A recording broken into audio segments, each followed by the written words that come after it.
Hi, welcome back. Today we're going to be talking about the bandsaw. We're going to talk about how it works, how to use it, and some general safety tips on the bandsaw.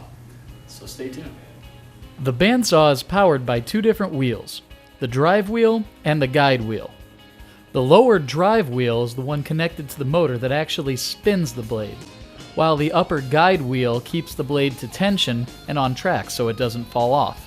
The bandsaw blade is made of a thin piece of metal, spot welded at the ends with the teeth pointing downward to give a continuous cut.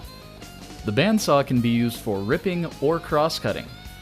Cross-cutting is when the saw cuts against the grain of the wood, and ripping is when the saw cuts with the grain of the wood.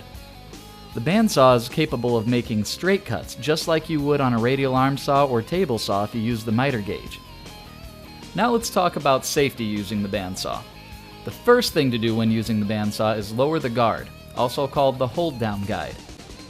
The hold-down guide should be placed approximately 1/8 of an inch above whatever you're cutting. This keeps your fingers from being able to get into the blade while it's moving. It also helps hold the stock down while it goes through the blade in the middle. But remember, just because the guard is there doesn't mean that you should put your fingers anywhere near the blade while it's moving. Before you start any project, you need to make sure that you have all of the other tools necessary to complete your project. Also, take time to lay out and measure the lines that you're going to be cutting on. Have you ever heard the phrase, measure twice, cut once? This means that you should always double check your measurements before you cut. Because remember, once you cut a piece of wood off, it's gone. Before using any power tool in your shop, you should make sure that you're wearing the proper safety attire, such as safety glasses. When using the bandsaw, make sure that you keep your hands and fingers clear of the path of the blade. Keep the stock flat on the table and feed it into the blade only as fast as the blade will take it. Remember, the thicker the piece of wood, the slower you'll need to go. It's always a good idea to cut on the outside of the mark that you made. You can always sand off extra later. And if you cut too closely and make a mistake, you're cutting into the wood that you need. After you've finished your cut, make sure you wait for the blade to stop spinning and you clean up your work area.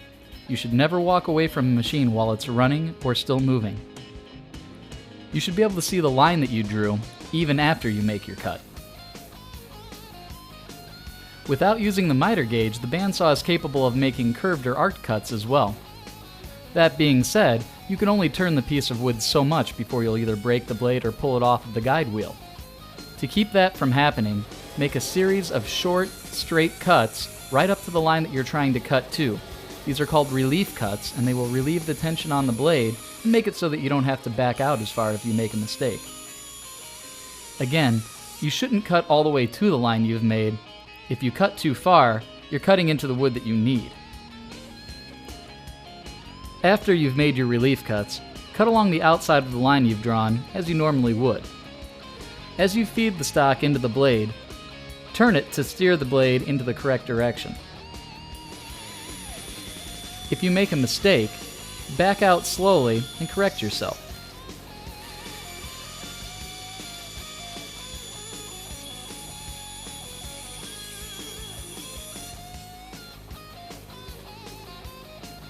When cutting a rectangular piece of wood, always make the short cut first. This minimizes the amount of backing out you'll have to do.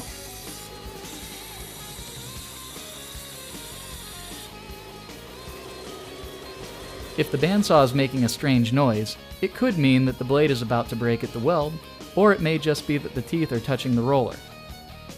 In any event where you think something might be wrong with the bandsaw, shut it down immediately, stay clear of it, and tell your instructor. It's also a good idea to unplug the machine, that way no one else uses it. Again, when you're finished using a machine, make sure that you clean up afterwards. Scrap and dust laying around can make for a slippery or unstable work environment. And if you have a question over the bandsaw, or any other tool in the shop, be sure to ask your instructor. It's very important that you understand how every tool works before you use it.